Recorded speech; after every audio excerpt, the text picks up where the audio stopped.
Good afternoon, everybody. Welcome. It is Wednesday afternoon. Thank God. Weekend's halfway here. I don't know about you guys. The week really been dragging for me. Hopefully tomorrow goes by and Friday goes by quick. Anyway, we're going to be going over what happened in the Super Regionals on Sunday. Going all that, previewing who's going to the Men's College World Series starts this weekend. Looks like we have some good matchups there. Also, we got some news items, quite a few news items here. We'll go over that. Before we start, hit that subscribe button so you don't miss anything. With that, let's get started. LA Lakers, they wanted Dan Hurley from UConn. Evidently, they made a very compelling offer and deal. But he said no, he's going to stay at UConn. Don't know what changed his mind and read anything about that.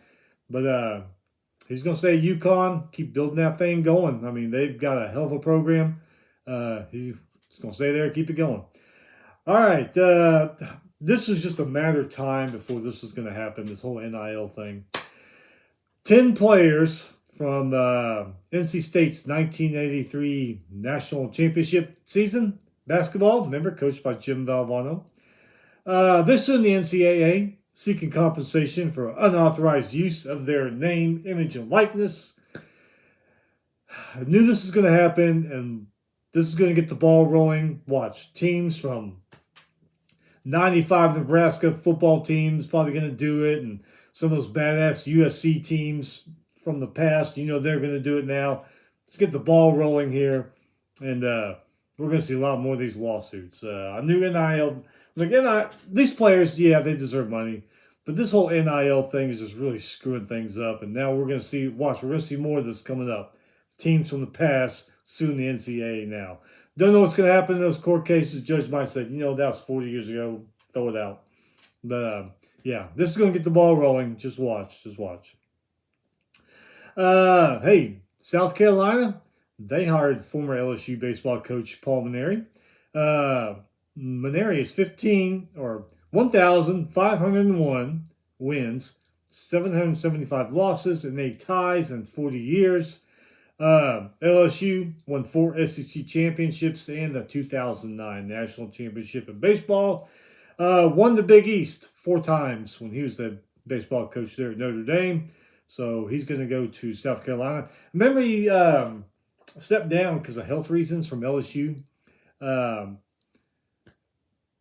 I guess he got those taken care of, or I don't know. Maybe that wasn't the reason. Maybe that's what he just said because, things are going good there at LSU, but not as good as LSU fans expect. So maybe that was just an excuse. I don't know.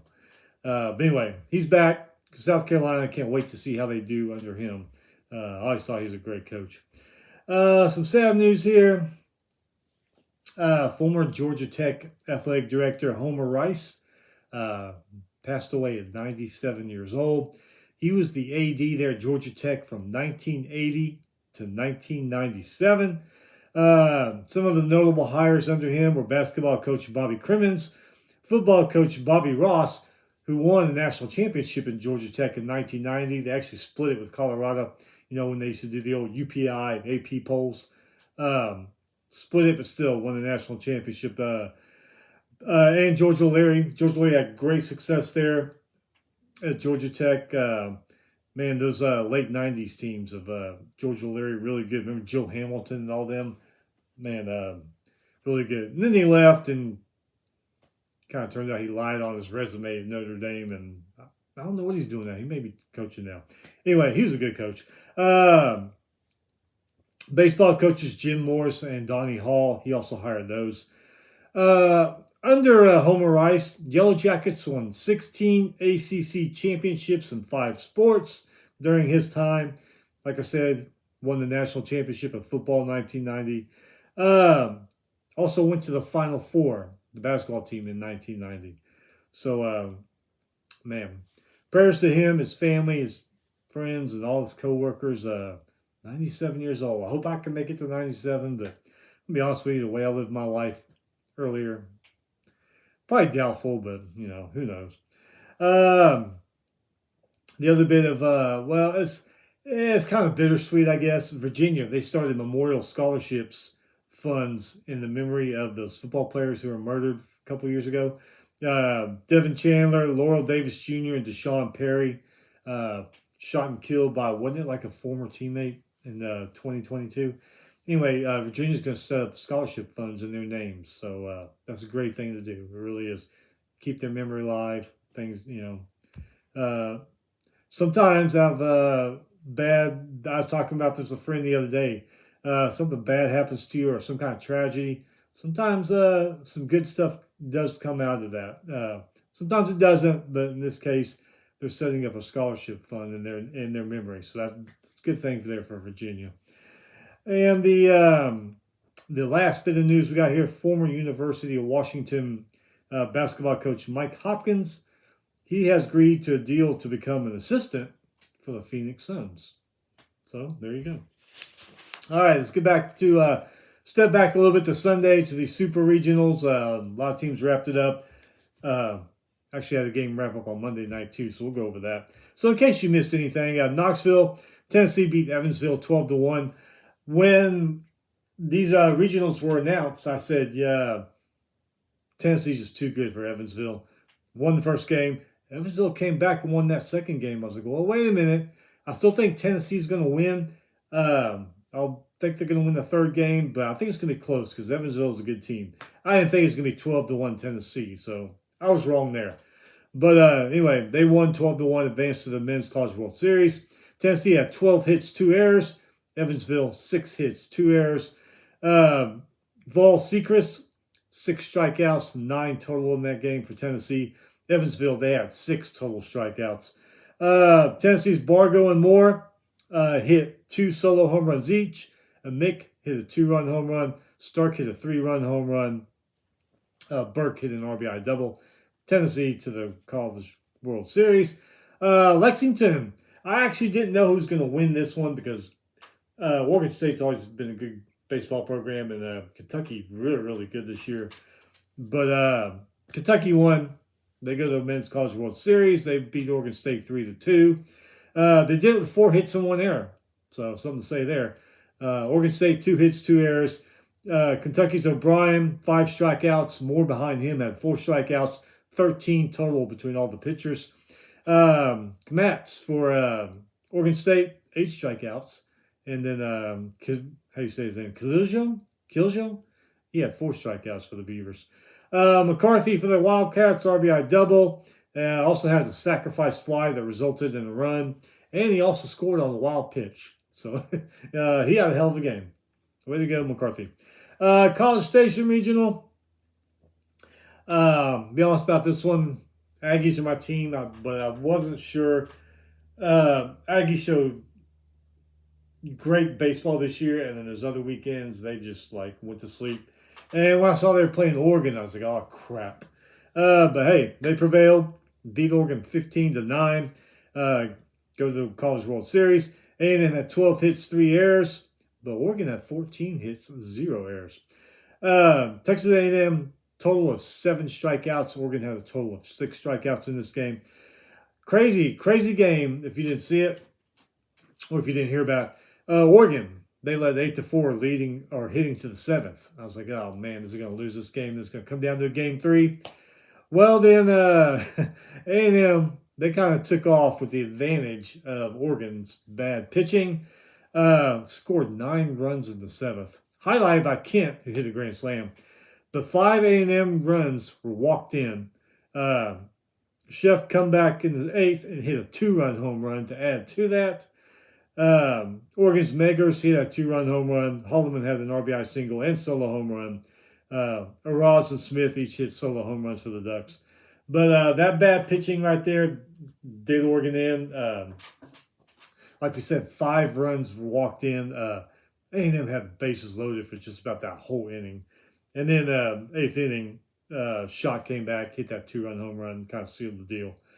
So I was glad about that. See how they do. I'm at the point where I'm glad they made it to the College World Series. I don't expect them to win. I hope they do. I hope they win the national championship. But I want them to have a good showing. Be competitive. Don't get thrown out in 2 games, So, anyway. Moving on to Clemson. Florida beat Clemson 11-10 in 13 innings to advance to the College World Series. Florida 12 hits, 1 error. Clemson 13 hits, 1 error. Caglione for Florida, 6 strikeouts. Neely had 4 strikeouts. Gators had 14 strikeouts total between all their pitchers. Clemson's Gordon, 10 strikeouts. 20 total strikeouts between all the pitchers for Clemson.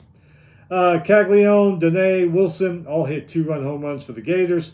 Shelton, RBI single, and hit a 2-run single. Robinson hit an RBI double. Clemson's Cannarella, 3-run home run and an RBI single, so he had a nice game too.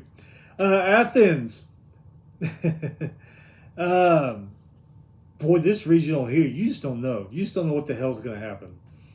Anyway, Sunday, Georgia beat NC State 11-2, forcing a game 3. Georgia 15 hits, 2 errors. NC State 9 hits, 0 errors. Finley for the Bulldogs, 5 strikeouts, 6 total for the Bulldogs in pitching. But NC State, 4 total strikeouts. It wasn't a pitcher's game. Collins and Toyets for Georgia, each hit solo home runs. Alford hit a 2-run home run. Phelps hit a 3-run home run. Branch RBI double. Georgia went up 10-0. NC State didn't score until the 7th when Nixon scored off of a ground out. So Georgia jumped all over them at the beginning, won that game, and then we go to game 3 on Monday. NC State beats Georgia 8-5. NC State to the World Series. NC State 15 hits, 0 errors. Georgia 7 hits, 0 errors. Whitaker for the Wolfpack, 7 strikeouts, 11 total for Wolfpack pitchers. Georgia had 8 total strikeouts. NC State's Pennington and Makaritz, I think that's how you say his name, Makaritz, both hit 2-run home runs. Sereno and Soso hit solo home runs. Phelps for Georgia, 2-run home run, and that ended it. Quite a few home teams that hosted regionals and super regionals lost. Didn't even make it out of their own regional at their own stadium, but oh well. All right, Men's College World Series. Looks like it's going to be pretty good. We've got some good teams and good matchups. Friday, 1 p.m., ESPN, Virginia versus North Carolina. If you're at work like I'm going to be, watch it on the phone or something. No. 6 p.m., which kind of sucks. I mean, it's the College World Series. Stretch that thing out, man. Make it, at least make it start later in the afternoon when people can come home and catch the rest of it. But 1 p.m., man. All right, 6 p.m. on ESPN, Florida State versus Tennessee. That's probably going to be a pretty damn good game. As is the next one, Saturday, 1 p.m., ESPN, North Carolina State versus Kentucky. That should be a pretty good matchup, I would imagine. And then that night, primetime, 6 p.m. ESPN, Florida versus Texas A&M. I think that'll probably be a pretty good one. Also, all 4 games, double elimination. So there it is. Virginia, North Carolina, Florida State, Tennessee, NC State, Kentucky, Florida versus Texas A&M. So that is it. Like I said, 2 days to the weekend. Thank God it'll be here. We're going to have the College World Series. It's going to be great. And, man, work hard, work fast. Friday, though, if you're working, you can watch college baseball at work. Stick it on your phone or the tablet or wherever you watch it at. Act like you're working and watch some college baseball. Anyway, stay safe, have fun, stay busy. We'll see you probably Sunday. Maybe, Sunday's Father's Day. If not late Sunday, then Monday. So, by the way, all you fathers out there, have a happy Father's Day. Hope it's a great day for you. And we will see you back late Sunday, Monday. Later.